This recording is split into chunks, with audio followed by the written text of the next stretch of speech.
สบายดีท่านผู้ชมมื้อนี้ผ่านมันพี่น้องนี่มันข้าพเจ้ากำลังถือว่าได้คนได้อันนั้นลกหลายเติบอยู่พี่น้องก็ผ่าน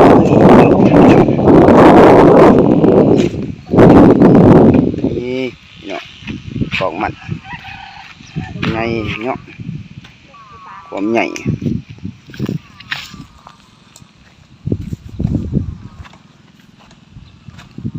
ผ่าน3 คนพี่น้องบ่มีคนพี่น้อง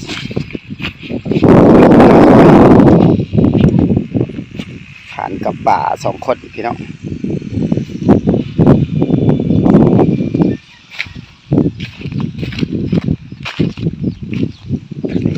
พี่น้องผ่านหากระไดน้อยเดียว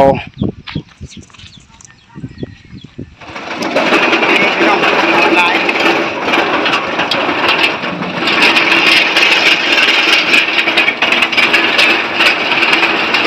กาดฮ้อนพี่น้อง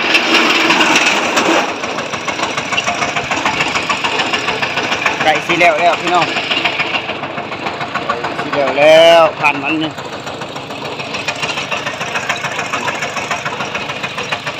3-4 แพร่แย่งเลยพี่น้องเต็มได้อยู่ประมาณ5-6 หลังประมาณนี้เลย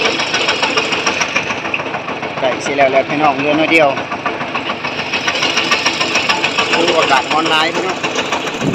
นี่พี่น้องถือว่าแล้วเรียบร้อยแล้วพี่น้องปั่นเรียบร้อยแล้วผ่านเรียบร้อยแล้วพี่น้องถือว่าสำเร็จเสร็จสิ้นพี่น้อง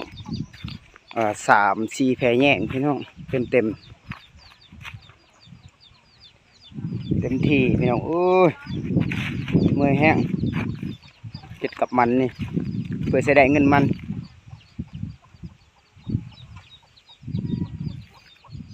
เต็มที่พี่น้องเอ้ย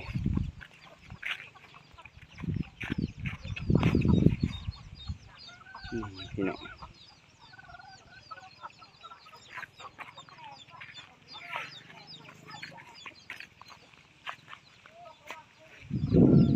โอเคพี่น้องคลิปก็